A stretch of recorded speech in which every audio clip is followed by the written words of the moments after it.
Oh, yeah. What is up, y'all? Thank you for coming back to the channel. As always, again, I'm keeping it going with this 25 days of Christmas. I'm actually realizing that it seems pretty doable. I mean, all you got to really do is just kind of schedule your stuff, have some have some videos already like set to kind of go up, and use that remaining time to kind of like figure out or finish another video that you're doing while the other videos, like, I got this. We got this, y'all. So I'm super happy that I'm actually kind of going along with it. Now, mind you, it's still early. It's only what, 6-7 days or something like that. The days string together for me so crazy, but we're gonna keep going with this. All right. This video is gonna be a bit of slice of life video because I hinted to this in one of my past recent videos, like. And I told you guys I wanted to kind of show you a lot of like parts of me that you guys never really saw or I never really introduced to you guys. And this is gonna be, I told you guys I'm gonna be doing the RC stuff. Like I told you guys, this is something me and my brothers, I mean, we did it back in like 2012, 11-ish. And we really was like, we were into it. Like we were in competitions, the whole 9 yards.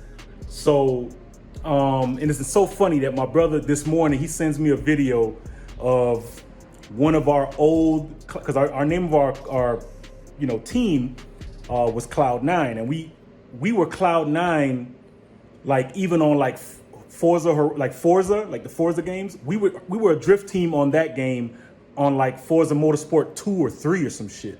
Like we were Cloud9 for a long time. Alex, who you met, for that he was here, we were doing the bike. Yeah, he's the one that came up with the Cloud9 name. So, and me and my other brother, Miguel, just said, yeah, let's do it. So I'm gonna kind of like go over some of the body shells. This is just like, I would say even just the tip of some of the body shells that we actually used to do. Now these are all mine except this one. This one here, this was the 911. This was Alex's body that we never got to finish. We popped holes in it, and this is before we came up with this is before they came out with this. This is this allowed you to be able to put your shell on and Velcro it, so you don't have to, damage the shell by putting holes into the shell, because it kind of looks tacky when you do it that way. Like even on my S15 that I had here, like I really like hated having to do this, but like 2 years after we got into this and we started getting more recognition and more, the RC drifting got more popular, especially in the area that we lived in. That's when they came up with these. So that was the big, big change in how you, did your bodies, how you did your body shells. So I kind of want to go over some of the body shells that I did. I painted the whole 9 yards. So I was a big super nut when it came to RC. Something about this body style. I mean, in real life, obviously, supers are just dope as shit. But something about this body style as a body shell was just dope to me. You know what I mean? I cut the window open, I tinted it so it looks like, somebody's in there. Like it was these small little things that we used to do to our cars to kind of give it the impression that it's a real car. You know what I mean? I did the Matt Field, because Matt Field is my favorite drifter. In Formula D. So yeah, he's definitely one of my favorite. Matter of fact, this was painted after his. This is the livery that he had when he did I think he had the 240 with the Pac-Man wing. I might put a picture up somewhere right here of Matt Field's old joint. So yeah, like. This was, and this one I went crazy. I mean, I had lights all inside. It looks kind of ratted out now, but I mean, I had lights in here that were flashing, flashing lights on the back, the front. It was just what we did, man.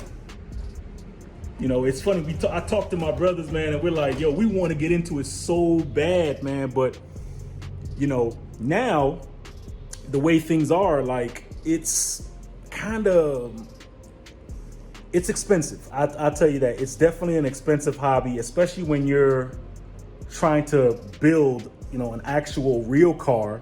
It's expensive. You know what I mean? Yes, they are like entry level, entry model type, you know, chassis that you can buy.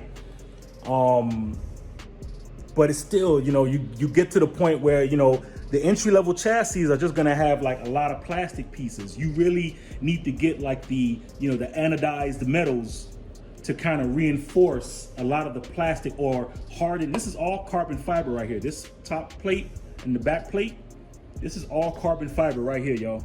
This little piece, let me see if I can show it to you guys. This right here, that's carbon fiber. Like these pieces, like they add up, you know what I mean? Like these little hardened, you know, it may look like plastic, but a lot of it is just carbon fiber, anodized metal. You know, it's these upgrades, they get pricey. So me and my brothers was actually talking about maybe, you know, kind of doing something again, but then, you know, it's also time consuming. It's, you know, trying to go out and find places that, you know, that facilitate, you know, RC drifting and stuff like that. Matter of fact, I'm going to probably put in a couple clips while I'm talking, kind of over talking, while you guys see some of the drifting that we did back at a place back in Hollandale when I lived down there. Is a place called CT Motorsports. They're not there anymore, unfortunately, and I don't want to, you know, put it out there for them, but I want to believe they went out of business. Just because RC, you know, meaning remote controlling, RCing went kind of died out. Because they didn't just do RC drifting. They did, you know, rock crawling and micro racing and stuff like that. And after a while, I think they just went out. Then they started doing drones, and then they did drones like at the beginning of when drones were like just coming out. So all the drones were like 10, 15 grand.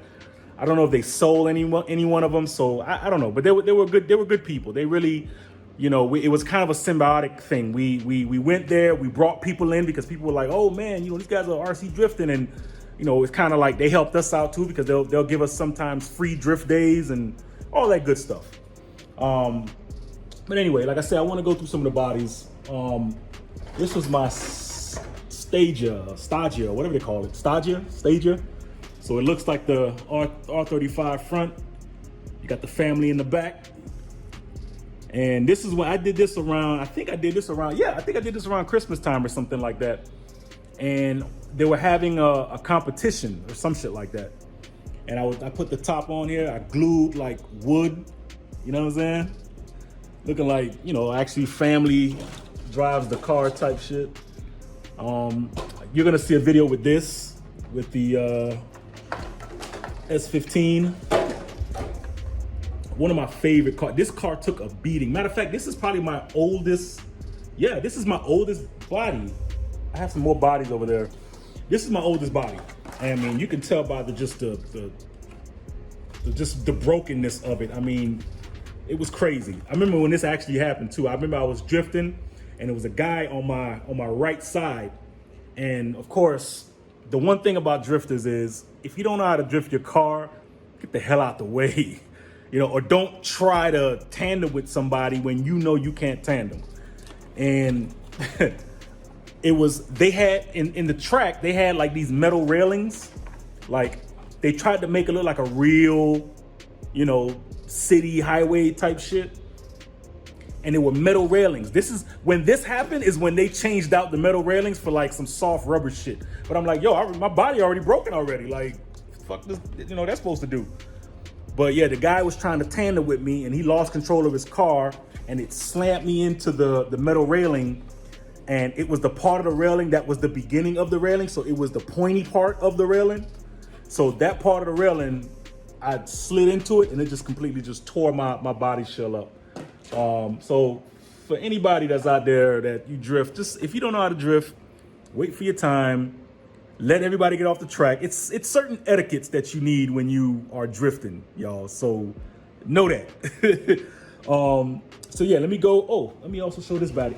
Again, a lot of these bodies, man, we never finished. Look, this was one of the last bodies that I wanted to put on my car. I never finished this. This was never done. Carbon fiber doors, carbon fiber trunk. You know what I'm saying? It's supposed to be a carbon fiber hood. I don't even have the front bumper pieces no more. This other back bumper piece, I would have to like manufacture this out of like maybe styrene or something, like go to the hobby shop and like kind of put it together, you know. And the big part about this is, you know, when you paint these cars, you have to paint them from the inside, from this inside area. You can't paint them on top.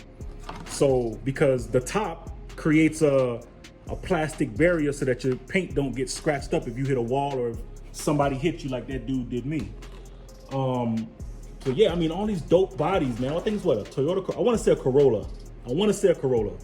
Don't quote me on it. I saw it. Matter of fact, I saw a picture of a person that had a car like that, thought it was dope, and I got it. I think it's Corolla. Don't flame me. I don't know. But yeah, I want to kind of go through my actual chassis and let you guys know what I had.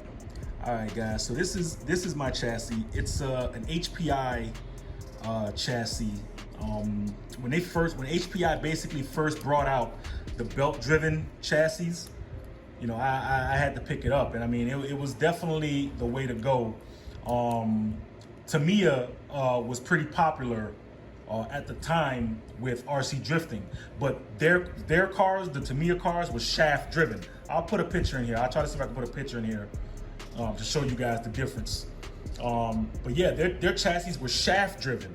So in terms of the clunkiness, and to me, it didn't give the it was more like a softer feel with the belt than it was with the shaft driven, if that makes sense. I kind of, again, it's one of those things that you have to kind of experience it for yourself.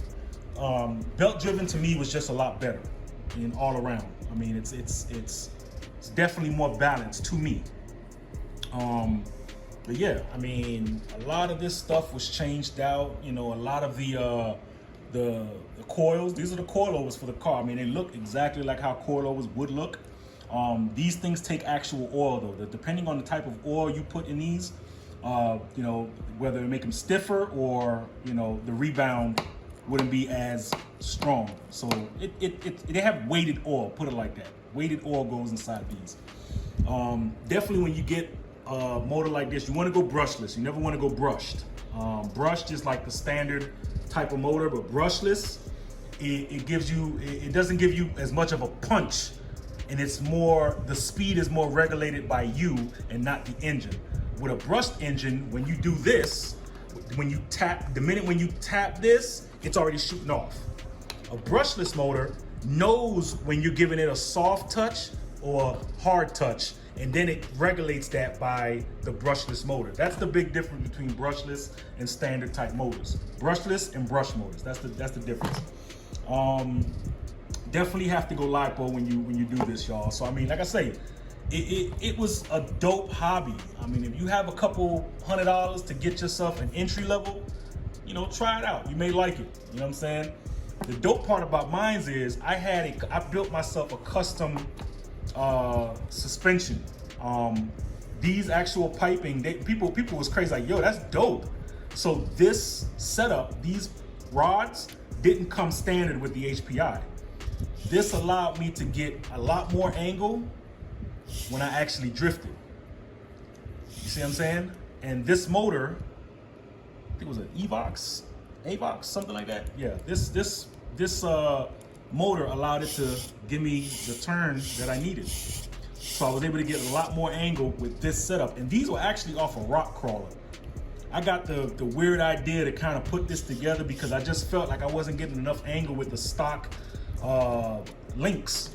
So I said, screw it. I gutted them shits out. I got some rock crawler piping that was laying around at CT Motorsports that they were gonna throw away or whatever, and I took it and I just made this. And it gave me just that much more angle to be able to, you know, get stronger drifts. See, and as you guys know, you gotta have that camber. Gotta have that camber. Oh, and another thing I did, because the car, especially in the front, didn't allow, it was too light in the front, and I wanted a lot of the control to come from the front. I wanted power in the rear and most of the steering to be relegated to only the front, if that makes sense. So what I did is, again, I found a piece of metal. This is like a little metal thick piece. I cut open this bash bar, this foam bash bar. I put the metal in there and I tied it up with tie straps. And I got exactly the kind of weight that I needed for the front. It gave me exactly what I needed to do. When I tell you guys, I was like super into this. Like we used to win competitions, and we also got gypped out of a couple competitions too. Y'all know who you are. Like I remember this team called Oversliders, man. The one guy, Clement, was dope. But it was this other dude that was there that was like, every chance you got, he always would tell us, oh, no, you got too much angle and this. I'm like, I ain't never heard of me losing a match because I got too much angle. And that's what they did to me. And from that day on, that's when we actually said, you know what, we're out. Like, it was touch and go for a minute. We had a lot of incidents with those guys, man. But yeah, those are the other bodies, man. My brother, that green one right there is a Toyota Chaser. That was a Soarer. Those were Mike's own. All the muscle car shit you see, that was all Alex. He's a muscle car fanatic. So the Mustangs, the Corvettes, even that pink car over there is a damn truck. It's an F-150. That was all him. So yeah, but yeah, it's an HPI system, man. I mean, if you guys see yourself trying to get into this hobby, I may start it up at a later video, maybe kind of turning it on and kind of wetting my feet with it a little bit more. But I just kind of wanted to give you guys a touch up on, what I was really into back in like the mid 2000s. Like, this was my life. I used to like really be at the damn the hobby shop like almost every weekend or every other day, just being there. You know what I'm saying? So yeah, man, I mean, that's it. Well, guys, like I say, I hope it kind of brings, again, I want to let you know, these videos are going to really push the message that I'm trying to send to you guys is about getting to know me more as the person that's in front of the camera. You get to start realizing, oh, okay, yeah, that dude was into that stuff. Okay, cool. Because I want you guys to know me a little bit more than just somebody that installs stuff on his car. Like, I want you guys to see, my backstory, see it visually, not just me tell you. I want you guys to understand that this guy that just messes with his black G35 that does DIY videos is a little more than that. You know what I'm saying? But yeah, without making this video any longer than what it is, I really do hope you guys enjoyed the video. If you do want to see me, turn the car on, I have to charge it. I have to find my LiPo charger somewhere. If you do want to see me turn it on and make a little track or something like that in the garage, pull the G35 out and put the track inside the car, let me know. Let me know in the comments if you want to see that. If you want to see more RC stuff, you want me to tell you some more RC stuff, I got stories. You know what I mean? I can tell you some more stuff about RC. Just let me know in the comments what you think I should do. With that being said, I hope you guys really enjoyed the video. Hope you learned something. Maybe if you're on the fence about getting an RC car, get it. If you got the funds, it's expensive, but if you got the funds to kind of get an entry level, get your feet wet, find a group of people that you can actually drift with, because that's key. Drifting by yourself, it's gonna get old at some point. You're gonna just put it to the side, but find some people you can actually do some RC drifting with, and it's gonna be a whole lot better of an experience. But yeah, guys, like, comment, subscribe. Again, like I always say, man, it's tough times we living in. If you're at a low point right now in your life, understand there's always a light at the end of the tunnel, and it's gonna be a whole lot better.